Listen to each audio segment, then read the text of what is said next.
السلام عليكم ورحمة الله وبركاته. ازيكم يا حبايبي؟ عاملين ايه؟ وحشتوني جدا جدا. صلوا على النبي يا حبايبي، عشان بالصلاة على النبي تطمئن قلوبنا. حكاية النهاردة يا حبايبي من أستاذ عرفة، وهو من اسكندرية. هو قال لي أقول على اسمه. أستاذ عرفة بيقول إن هو متجوز ليه حوالي 7 سنين ومعاه طفلين. أستاذ عرفة بيقول إن باباه على المعاش ومامته يعني ست كبيرة بس ملهاش معاش ولا حاجة برضو. يعني مامته وباباه ناس كبار في السن، ربنا يا رب يديهم الصحة وطولة العمر، وملهمش مصدر رزق غير المعاش بتاعهم اللي هو بتاع أبو الأستاذ عرفة. أستاذ عرفة بيقول إن هو ربنا كرمه وبيشتغل شغلانتين. بيقول علشان خاطر أبويا بياخد علاج، وأمي برضو مريضة وبتاخد علاج، فأنا بساعدهم كل شهر بمبلغ، ولما بكون رايح عندهم باخد اللي فيه النصيب اللي بعرف اخده او اللي بقدر عليه باخده. استاذ عرفة بيقول انا بر بامي وابويا جدا، ونفسي اعمل اي حاجة ترضيهم. نفسي ان ابويا وامي يكونوا راضيين عني. ربنا يا رب يا استاذ عرفة يرضى عنك وعن اصلك ويكرمك يا رب من اوسع الابواب، انت واللي زيك. استاذ عرفة بيقول ان هما برضو 3 اخوات صبيان او رجالة، وليه اخت واحدة بس. بيقول ان اخته بتروح تخدم امها وابوها، واخواته الاتنين اللي هما الرجالة اخواته الرجالة الاتنين التانيين كل واحد برضو له بيته وليه حياته المستقلة بيه. بيقول برضو اخواتي اللي بيعرف يعمل حاجة مع امي ومع ابويا بيعملها، اللي بيقدر عليه على حاجة منهم بيعملها. بيقول بس مش زيي، يعني انا عايز اعمل اي حاجة ترضي امي وابويا واخد بالي منهم قوي. بيقول واخد بالي منهم جدا من ناحية اكلهم وشربهم وعلاجهم. بيقول له بالذات ان معاش ابويا يعني معاش صغير مش هياكلهم ويشربهم ويجيب لهم علاج وادوية والكلام ده. استاذ عرفة بيقول طبعا مراته مش راضية عن الحال ده. طبعا بيقول مراتي عارفة ان انا بعمل كده مع امي ومع ابويا، طبعا انا مش مخبي عليها لان مفيش حاجة تضطرني ان انا اخبي. استاذ عرفة اللي بيقول كده بيقول فهي عارفة ان انا اللي بقدر عليه بعمله مع اهلي بعمله. بيقول كمان علشان خاطر الاخت برضو بتسيب بيتها وبتسيب عيالها. بيقول ممكن اخته هي ماشية اجيب لها اي حاجة اديها لها، علبة حلويات لعيالها، فاكهة، اي حاجة، او اديها فلوس تجيب اي حاجة حلوة لعيالها وهي مروحة. ربنا يا رب يا استاذ عرفة يرضى عنك وعن اصلك، وربنا يديلك ويزيدك من خيره ومن نعيمه يا رب، انت واللي زيك. استاذ عرفة بيقول طبعا الكلام ده مش راضي مراته مش عاجبها الكلام ده، مش عاجبها الحال ده، اللي هو انت هتكفينا ولا هتكفي امك وابوك؟ هو مش كل حاجة رايح لأمي رايح لأبويا. أنا بيقول أنا ما بقولهاش على إن أنا هدي مثلا، يعني أستاذ عرفة برضو عشان تبقى الأمور واضحة معانا. بيقول أنا لما بدي حاجة لأبويا أو لأمي ما بقولش إن أنا هدي كذا أو أنا خدت معايا كذا، لكن هي عشان راحت معايا كذا مرة أو بعد الأوقات بتروح معايا على طول بتبقى عارفة أنا بعمل إيه. بيقولوا كمان ما ممكن تصمم إن هي تروح معايا عشان خاطر حاجة زي كده. يعني أستاذ عرفة بيقول ممكن تصمم إن هي تروح معايا عشان خاطر تعرف أنا هاخد إيه معايا الأم وأبويا، أنا هديلهم إيه، هعمل إيه مع أختي، الكلام ده. قال لأن هي ما كانتش تعرف أنا بعمل إيه غير لما راحت معايا واتفاجئت باللي أنا بعمله. أنا مثلًا واخد معايا فاكهة ادّيت لأمي وأبويا اللي فيه النصيب، محتاجين علاج نزلت جِبته، محتاجين حاجة خدتها لهم معايا، بيقول ممكن أبقى أكون رايح مثلًا وباخد معايا أعدّي على أي مطعم آخد لهم معايا أكل وأنا رايح، الكلام ده. أقول لأختي ما تعمليش حاجة أنا جايب أكل معايا وأنا جاي، ولو أنا ما عملتش كده أبويا بيبعت أختي مثلًا تجيب الأكل والكلام ده، أو بيعملوا أكل في البيت كده.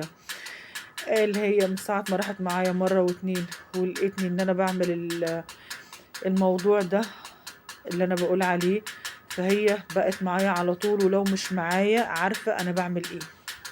طبعًا بدأت المشاكل، الأستاذة عارفة باقول بدأت المشاكل، من ساعة ما راحت معايا ومن ساعة ما عرفت اللي أنا باعمله.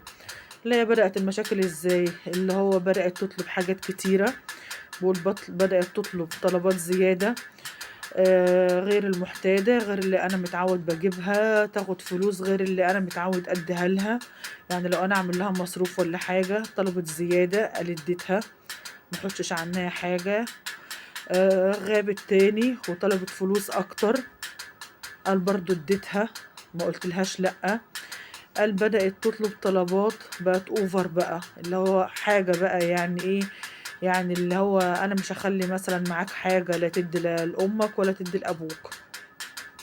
باقول طبعًا قُلت لها ليه أنتِ زوّدتِ المصروف مرّة و2 و3 وأنا ما اتكلمتش عادي، بس بدأت تطلب بقى إيه، حاجات اللي هو بقى تاني، أنا عايزة أجيب ليّا كذا، أنا عايزة أعمل مش عارفة إيه، أروح كوافير أعمل شعري، أنا أروح ما أعرفش لواحدة صاحبتي ما أعرفش تعبانة، واحدة صاحبتي هتتجوّز وبتطلب حاجات over، يعني بتطلب حاجات بمبلغ، إن هي تجيب هدايا، إن هي تحضر أفراح، اللي هو بيقول هي كانت بتروح في الأول، يعني أستاذ عرفة بيقول الغريب إن هي كانت بتروح وبتعمل الواجب مع أي حد بتروح معاه، بس ما كانتش بتطلب كده، أنا بابقى عارف إن هي رايحة فرح واحدة صاحبتها، فرح واحدة قريبتها، الكلام ده من غير ما تقول أنا بادّيها اللي هي عايزاه كده، طلبات زيادة بادّيها، بيقول بس دلوقتي بقت طلباتها over للبيت ولأي حد هي رايحة عنده أو أو أي خروجة تكون خارجاها والكلام ده. باقول طبعًا اتكلمت معاها مرّة و2 و3 اللي أنتِ بتطلبيه ده زيادة، طب أنا هاجيب منين، طب أنا هاعمل إيه، بدأت تقول لي والله اللي يعوز البيت يحرم على الجامع، فأنا ما فهمتش كلامها، أستاذة عارفة باقول أنا ما فهمتش كلامها، باقول لها يعني إيه، قالت لي يعني والله اللي بيتك عايزه ما تروحش تدّيه لأمك وأبوك. قال لها بتقولي إيه؟ قالت له باقول لك اللي بيتك عايزه ما تدّيهوش لأمك وأبوك، يعني أنت أنا لمّا أكون عايزة حاجة أنا والّا البيت والّا العيال، إحنا أولى، أمك وأبوك بياخدوا معاش، ما تروحش تدّي حاجة لأمك وأبوك، أنت بتروح تدّي لهم فلوس وبتاخد معاك ومش عارفة إيه والكلام ده. قال ما ردّيتش عليها وسِبتها ومشيت، وما ادّيتهاش اللي هي كانت عايزاه، قال ما ادّيتهاش حاجة، كانت عايزة فلوس ما ادّيتهاش. أستاذ عرفة بيقول عدّينا يوم و2 و3 وقعدت رايحة عند أمي وأبويا، جات معايا شافتني إن أنا جايب لأمي وأبويا علاج، قال كنت واخد الروشتة ساعتها، جِبت لهم العلاج بتاعهم، الكلام ده، ادّيت لأبويا اللي فيه النصيب، خدت معايا برضه أي حاجة أنا باخدها وأنا داخل عليهم، برضه روّحت البيت وعملت معايا مشكلة، وبقت ماشية طول السكة متعفرطة. ولمّا روّحنا البيت حصلت المشكلة، اللي هو ده اللي أنا باقول عليه، هو ده اللي أنا باتكلّم فيه، أنا قُلت لك اللي يعوز البيت يحرم على الجامع، أنا قُلت لك إحنا أولى بالفلوس اللي بتطلع ديّة، إحنا مش عارفة إيه، الكلام ده. قال لها يا بنتي ده أمي وأبويا، أستاذة عارفة بيقول لي قُلت لها يا بنتي ده الأم وأبويا، قالت له أمك وأبوك بياخدوا معاش، قال لها طَب والمعاش هيعمل إيه؟ أنا أبويا بيجيب علاج وأمي بتجيب علاج والأدوية كلّها بقت غالية دلوقتي. المعاش هيعمل إيه، هيجيب علاج والّا هيجيب أكل والّا شُرب والّا يعمل إيه بالضبط؟ قالت له والله ما أعرفش، ما أعرفش، قال ما ردِّتش عليَّ وسكتنا، صبحت تاني يوم عايزة فلوس للبيت، اديتها اللي هي عايزاه، طلبت منّي فلوس زيادة عشان خاطر تروح تعمل شعرها والكلام ده، قال ما اديتهاش، قُلت لها ما معييش فلوس، آآ بيقول زعلت منه ساعتها، عملت خناقة، انت خلاص هتبدأ تحوش مني، انت خلاص هتبدأ تقول لي لأ، هتبدأ تقول لي مفيش، ما هو ده اللي احنا بنقول عليه. قالت ورجعت برضو لحتة برضو ان انا بدي فلوس لأمي ولأبويا. انا عملت معاها مشكلة، قلت لها ما تجيبيش سيرة امي وابويا دول، ما تجيبيش سيرتهم، احنا على عيشتنا الحمد لله كويسة، انت ما تبقاش محتاجة حاجة وبتطلبه وبديلك، امي وابويا مالكيش دعوة بيهم، اللي انا بعمله معاهم طلعيه من دماغك ومالكيش دعوة بيه. قالت اتخانقت معاه ساعتها خناقة كبيرة وسابته وسابت البيت ومشيت، راحت عند مامتها. بيقول سبتها يوم واتنين وتلاتة تهدى، قال سبتها حوالي 4 أيام ورحت لها، راحت متكلمة معايا وفاتحة الموضوع، رحت بحكي لحماتي، قالت لي ما بصراحة يا ابني ما ينفعش لما يبقى مراتك وعيالك عايزين حاجة وتروح مثلا كل ما بتروح عند امك وعند ابوك بتديلهم فلوس وتاخد لهم حاجات، ما ينفعش، ما الاولى بالفلوس دي مراتك وعيالك. بيقول لي اتفاجئت من رد حماتي اللي هي بترد عليا. بقول رديت على حماتي وقلت لها يا ماما انا بيتي وعيالي ومراتي مش محتاجين حاجة، انا مش مقصر معاهم بحاجة، واسأليها اهي قدامك، بتقول لي انا عايزة 1 2 3 بعمله، انا عايزة كذا بديهولها، انا عايزة كذا بعملهولها، انا عايزة كذا بديهولها. راحت حماتي قايلالي بس هي قالت لك انا عايزة اروح اعمل شعري، هي بتعمل شعرها عشان مين؟ هي بتعمل كل ده لمين؟ ما هو ليك وعشانك والكلام ده. استاذ عرفة بيقول على فكرة انا مراتي محجبة بس هي بتحب كل وقت من التاني تروح تعمل شعرها في الكوافير وكده يعني، والحاجات الستات دي. بقول بس الاول كانت ممكن تروح مثلا كل شهر مرة، كل شهرين مرة، كل 3، بقول على حسب ما بيجيلها مزاجها وتروح. دلوقتي مراتي بقت تروح كل اسبوع او كل 10 ايام، اللي هو لا انا عايزه اروح اعمل شعري، انا عايزه اكويه، عايزه اعمل استشوار، انا عايزه ما اعرفش ايه اللي هو الكلام ده. قال لما لقيت الموضوع بقى زايد، قال الاول كنت بسكت يعني عادي، في الاول كانت بتروح مثلا كل شهر مرة، كل شهرين تروح في الشهر مرة أو مرتين، قال دلوقتي بقت حوالي كل أسبوع أو كل 10 أيام. بقول لما لقيت الموضوع بقى أوفر قوي، قلت لها أنت الأول كنت بتروحي تعملي شعرك كل شهر أو في الشهر مرتين، دلوقتي أنت بقيتي تروحي كل أسبوع أو كل 10 أيام. بيقول راحت رد عليا وقالت له ولو عايزة أروح أروح كل يوم. بيقول سكت ومرضيش أرد عليها. بيقول الكلام ده حصل عند حماتي.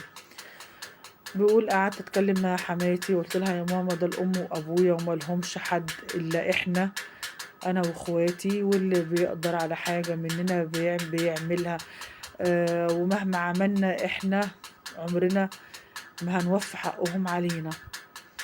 راحت حماتي رد عليا وقالت له يا ابني ما احنا معانا العيال محدش بيعمل معانا كده.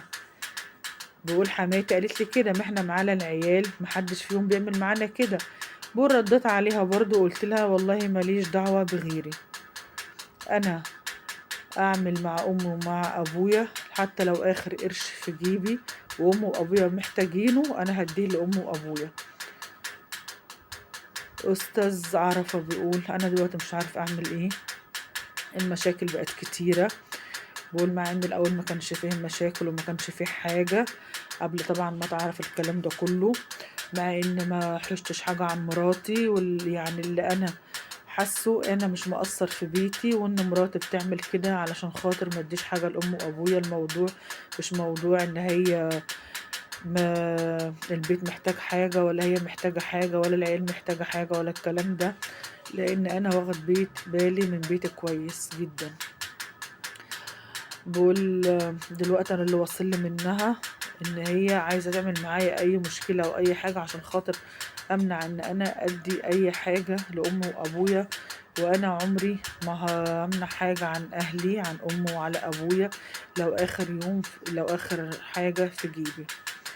بقول انا مش عارف اعمل معاها ايه، كلمتها مفيش فايده، المفروض امها اللي تعقلها تقول لي ما احنا معانا العيال محدش بيعمل معانا كده، ما هو انت شوف طلبات مراتك اولى.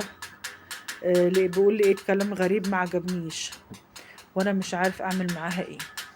والله يا استاذ عرفة اللي انا عايزه اقوله لك يرضى عنك وعن اصلك، وربنا يخليك لامك ويخليك لابوك وما يحرمهمش منك ابدا. وعايزة اقول لك انت اللي زيك قليلين والله، يعني انت اللي زيك مش كتير. يا ريت كل واحد يبقى بر باهله، يبقى بر بامه وبر بابوه. يعني ما دام الاب ما عندوش دخل غير المعاش بتاعه، ما هو فعلا هو المعاش يا جماعة بيكون ايه؟ ده اكبر معاش يعني بيكون 3000 او 4000. وفي مش اي حد بياخد المبلغ ده كمان. في ناس معاشها 1500، في ناس معاشها 2000، وفي ناس اقل من كده.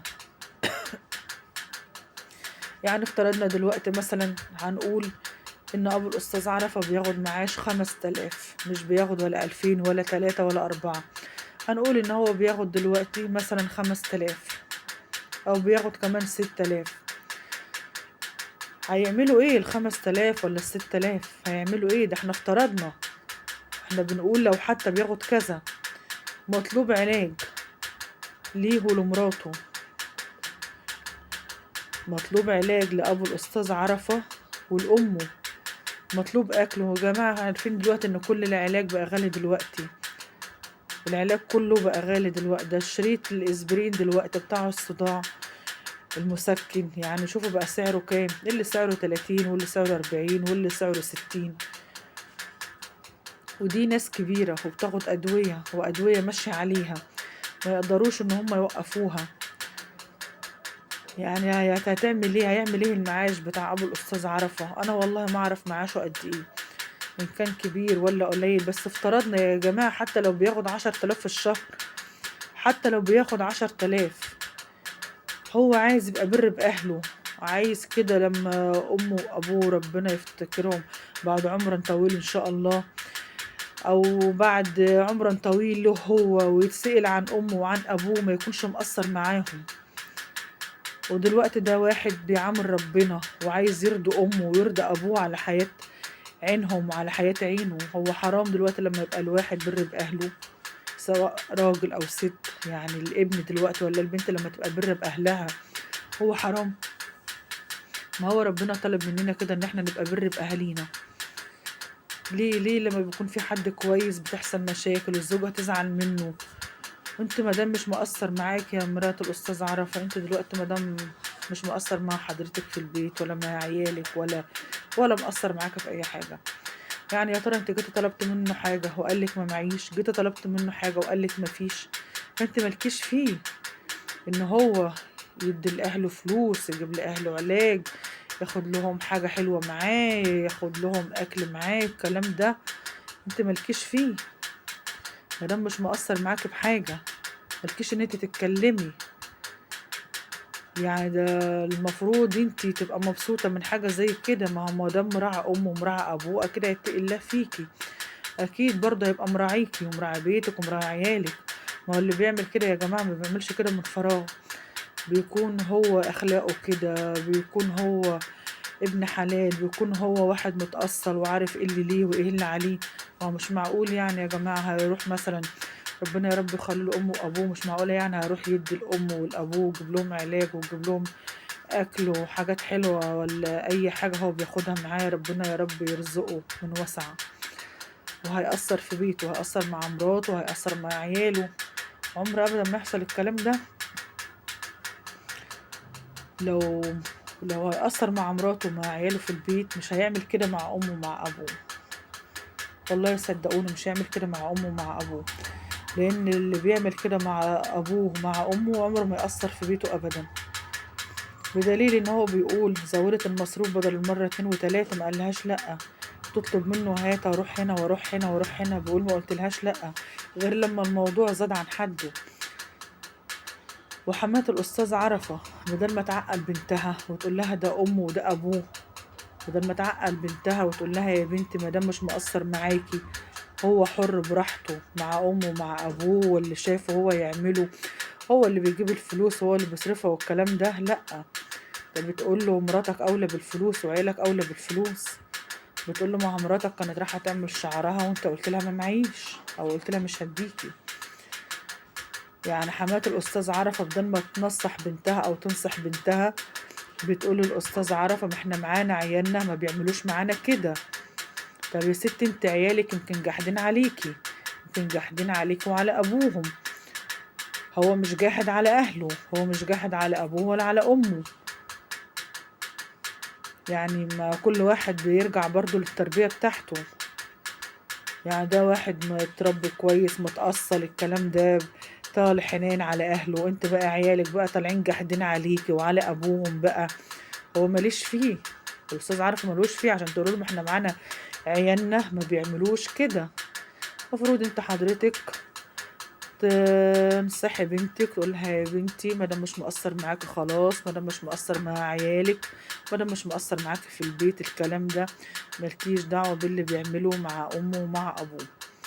ده المفروض والله ده اللي يحصل يا حماة الأستاذ عرفة. مش تقوليله احنا معانا عيالنا ما بتعملش كده، واللي مراتك وعيالك محتاجينه ما تديهوش لأمك ولأبوك. انت محدش ليه دعوة باللي بيعمله مع أمه ومع أبوه. انت مش هتبقى تقفي مكانه وتتسألي على أمه وعلى أبوه، ولا بنتك هتقف مكان جوزها وهتتسأل على أمه وعلى أبوه. ده واحد بيتقي الله في أهله وعامل حساب ما هيقف قدام ربنا، وربنا هيسأله على بر الوالدين، هيسأله على أمه وعلى أبوه.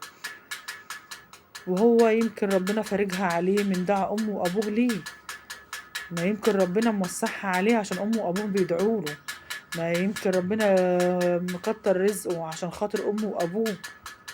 انتوا ليه كده؟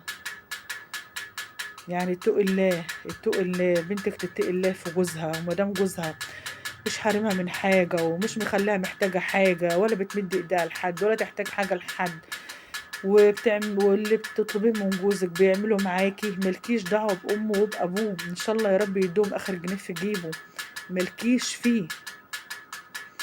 انت ليكي ان انت تطلبي حاجة بتجيلك، ليك ان انت بتطلبي فلوس بتاخديها، لكن انت ملكيش فيه. هو بيدي لأهله ايه؟ هو بيودي لهم ايه؟ لما يكون جوزك مقصر معاكي يبقى ساعتها تكلمي، وبرضه ما تقدريش تقولي له ما تديش لامك ولابوك، برضه مش من حقك، لا من حقك ولا من حق مامتك ان هي تقول له حاجه زي كده. ربنا يصلح حالك يا رب يا استاذ عرفه، وحاول تتكلم مع مراتك وتفهمها اللي ليها ايه واللي عليها ايه، وفهمها ان دول امك وابوك، وعمرك ما هتتخلى عنهم ولا هتسيبهم طول ما هم عايشين، عشان دول لهم حق عليك. ويمكن ربنا موسعها عليك ورزقك ومكتر رزقك بسبب دعاهم ليك.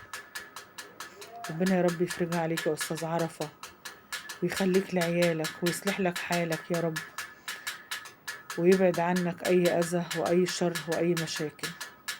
وحاول تشوف حل مع مراتك، لأن برضو محدش يرضيه خرب البيوت، وعرفها إن هي كده بتخرب على نفسها وبتخرب على بيتها، وإن هي مهما قالت ومهما عملت انك انت عمرك ما هتتخلى عن اهلك، عمرك ما هتتخلى عن امك وعن ابوك، عمرك ابوك وامك ما يكونوا محتاجين لك، وانت هتكبر دماغك منهم او هتشيل ايدك عنهم او الكلام ده.